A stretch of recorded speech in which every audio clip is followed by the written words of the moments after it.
안녕하세요. OMF에서 사역하는 손창남 선교사입니다. 저는 선교사가 되기 전에 한국에서 국립세무대학이라고 하는 곳에서 회계학을 가르치고 있었습니다. 물론 제 생애 목표가 교수가 되는 것보다는 선교사가 되는 게 제 생애 목표였어요. 그런데 하나님께서 제가 회계학을 가르치고 있을 때 어떤 사실을 알게 해주셨냐면 인도네시아는 선교사 비자를 주지 않지만 거기 우리 OMF 멤버들이 전부 대학에서 뭔가를 가르치면서 대학 교수 비자를 갖고 있다는 사실을 알게 됐습니다.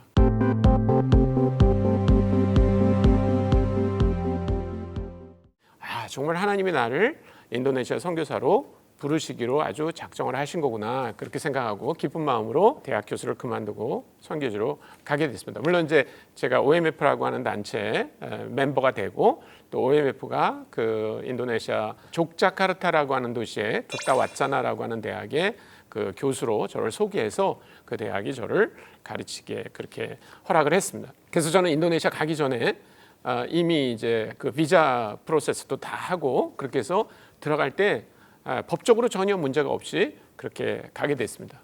제가 그 두타와짜나라고 하는 대학에 갔더니 우리 총장님이 아주 기뻐하면서 우리 손창남 교수님이 우리 대학에 와서 그 학생들에게 회계학을 가르쳐 주셔서 너무 감사하다고, 그러면서 손 교수님이 물론 영어로 강의해도 되겠지만 우리 애들이 영어를 잘 못한다고, 그래서 인도네시아 말로 강의를 해달라고 그렇게 부탁을 했어요. 그래서 제가 1년 동안 인도네시아 말을 배웠습니다. 그리고 인도네시아 말로 회계학을 강의했어요. 정말 죽는 줄 알았습니다. 저는 그래도 좀 한 1년 정도 공부하면 강의를 할 수 있겠거니 그렇게 생각했어요. 회계학을 잘 강의하기 위해서는 전문 용어를 잘 알아야 됩니다. 근데 그 전문 용어가 회계학에 관한 것만이 아니고요. 어떤 때는 갑자기 법률에 대한 얘기를 해야 되고, 어떤 때는 갑자기 경제에 대한 얘기를 해야 되고, 뭐 여러 가지 그 법원의 소송과 관련된 얘기를 해야 되고, 굉장히 많은 얘기들이 전공 용어를 써가면서 그렇게 강의를 해야만 돼요. 그래서 아주 힘든 시간을 보냈습니다.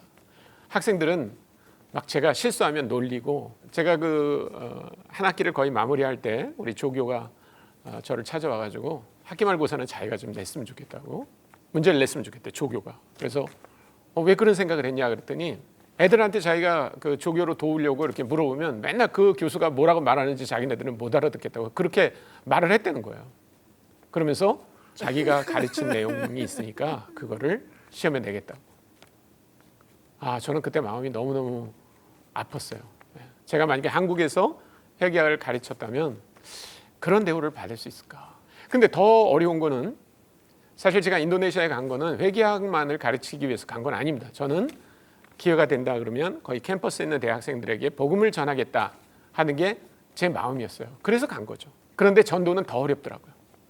회계학은 그래도 제가 하고 싶은 얘기를 할 수 있지만, 전도는 한참 얘기하다가 딴 얘기를 할 수도 있고 어디로 이야기가 튈지 몰라요.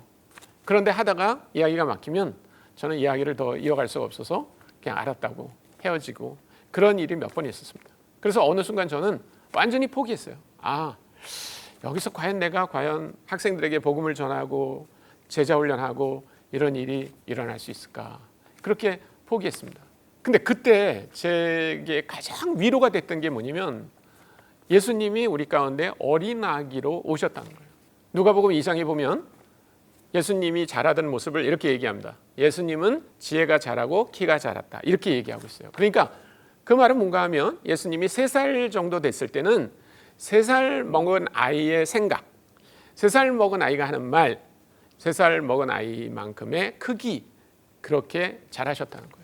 우리는 가장 완벽한 방법은 바로 예수님이 우리 가운데 오시는 것처럼 그런 방법임을 알고 있습니다. 예수님은 그렇게 함으로 말미암아 인간이 누구라고 하는 것을 배우셨고, 인간이 하는 모든 문화와 언어 이런 것들을 배우신 거예요. 그러니까 선교사들도 만약에 어떤 문화에 들어가서 그렇게 복음을 자유자재로 전하기를 원하면 예수님이 하신 것처럼 그렇게 그 안에서 태어나면 됩니다. 근데 문제는 뭐예요? 우리는 다 이렇게 커가지고 성장한 다음에 가기 때문에 굉장히 어렵다는 거예요. 그러나 누구도 그 과정을 피해갈 수 없습니다. 그 과정을 우린 뭐라 그러냐면 성육신 과정이다, 이렇게 말합니다. 영어로 incarnational process라고 말하는데, 그 과정을 선교사님들이 다 가셔야 돼요. 어떤 분들은 저한테 이렇게 얘기합니다. 아, 선교사님 저는 나이가 많아요. 그래서 이제 현지어를 못 배울 것 같아요. 근데 현지에 가니까 거기 한국말 잘하는 청년들이 있어서 제가 그 청년들한테 월급 주면서 제 설교를 통역하게 하고 제가 가져간 그 무슨 성경 공부 교재를 번역하려고 합니다. 네, 그렇게 할 수 있습니다. 그것은 선교가 아니다 이렇게 말하는 게 아닙니다. 그러나 그렇게 하는 것은 성육신 프로세스를 생략하는 것이 됩니다. 또 어떤 분들이 이렇게 얘기할 수 있습니다. 아, 나는 여기서 그 현지 언어를 다 배우고 가겠어요. 그렇게 할 수도 있습니다. 그러나 그곳에 가서 실수하면서 사람들로부터 그런 힘든 시간을 보내면서 자기가 마치 그곳에 태어난 아기처럼 자라는 그 성육신 과정을 가는 것이 우리가 그 문화를 아는 가장 아주 최선의 방법이다 이렇게 말할 수 있습니다. 감사합니다.